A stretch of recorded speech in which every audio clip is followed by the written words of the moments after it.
Bonjour à tous, on revient sur la deuxième partie sur le nouveau DHL 4400 et cette fois-ci c'est le Text Habit.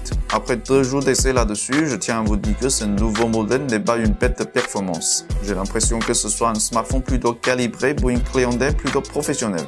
Car évidemment la finition et la batterie de 4400 mAh correspondent à l'usage business. Avant de s'attaquer sur le côté soft, je vous présente ici la notification LED sur la dalle. C'est pas forcément une LED énorme, mais c'est très voyant. Apparemment, DHL est une marque qui sait écouter ses clients, donc bravo à elle. Le traitement anti-réus est non existant, et cela peut faire un gros moins pour certains. Au niveau de GoZemail, on a 2 à 35. Pour le fréquence 3G, désolé, pas de WCDR 2900, mais c'est pas 100% inutile en France.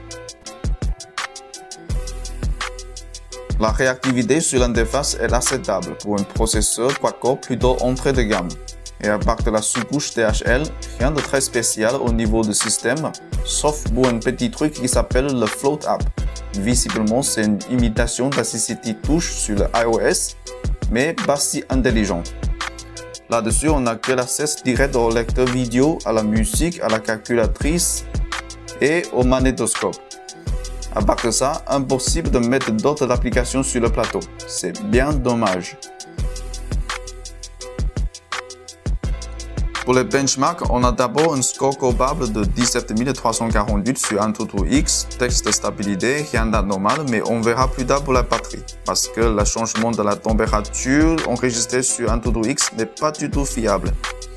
Ok, niveau spécification, le processeur a tout dit sur le positionnement de ce produit. Et vous voyez bien que c'est pas fait pour les gourmands multimédias. Le mémoire WIF et le stockage indem sont trop limités. Dans ce cas, il ne faut pas oublier qu'on est sur un écran de 5,5 pouces en HD. Le résultat sur quad-core est peu fiable, impossible qu'il soit plus performant que le HTC One. Et ici, je ne vais pas montrer le score sur 3D Mark puisqu'on peut être sûr que celui-ci ne vole pas très haut. Vous trouverez les captures d'écran sur tous les benchmarks que j'ai fait dans la description.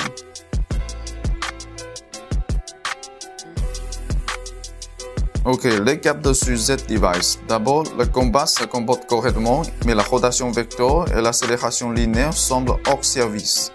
Le gyroscope fonctionne correctement, mais dans le jeu de course, c'est moins performant. Le capteur de lumière est moins réactif que prévu, mais on n'a pas constaté ce genre de problème sur le capteur de proximité. Le GPS est assez fiable. Texté en plein air dans un temps un peu nuageux, on a attendu un petit plus de 1 minute et demie pour la première fixation avec 10 satellites en vue. Et après le texte initial, c'est tranquille. Pour la lecture de vidéo, on avait texté un fichier plus grand que 1 Go au format MKV. Niveau fluidité, on n'a aucun problème, mais la batterie chauffe vite. Et c'est le même cas pour les gros jeux. Par contre, j'avoue que la qualité de l'image est extra vu la densité de pixels.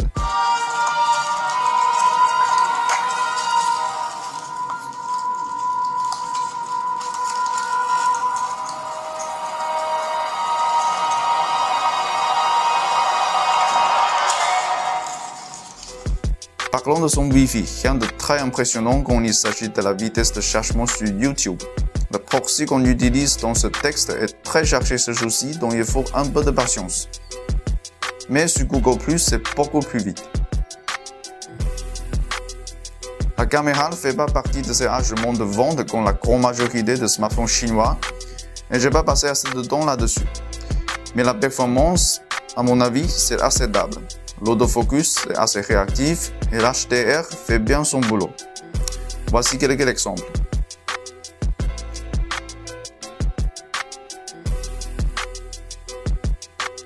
La qualité de vidéo enregistrée en HD est pas mal du tout, mais la limitation pénible sur le stockage indem a énormément caché le truc. C'est très regrettable. La dernière chose à mentionner, c'est la batterie. La capacité de 4400 mAh est vraiment monstrueuse. Pour le premier jour, j'ai allumé le Wi-Fi pour plus de 9 heures et le réseau mobile était toujours actif. Plus de 26 heures après, on a encore 90% de charge. Donc en termes de l'autonomie, c'est pas mal du tout. Mais le changement de la température est assez violent dans les situations chargées. Je ne suis pas sûr si la batterie peut gérer une déchaleur, mais les indices sur le tableau ont redoublé ma vigilance. Donc pour résumer, ce nouveau DHL K1400 est remarquable grâce à sa finition et sa grosse batterie. Mais au niveau de spécification, je ne comprends pas trop pourquoi il propose une capacité de mémoire si limitée. Peut-être il s'agit d'une fausse perception du marché de la part de DHL, et parfois ce genre d'erreur est fatal. Ok, ça conclut notre petit texte rapide. En espérant que cette vidéo vous a plu, je vous passe ici un bon week-end. À la semaine prochaine.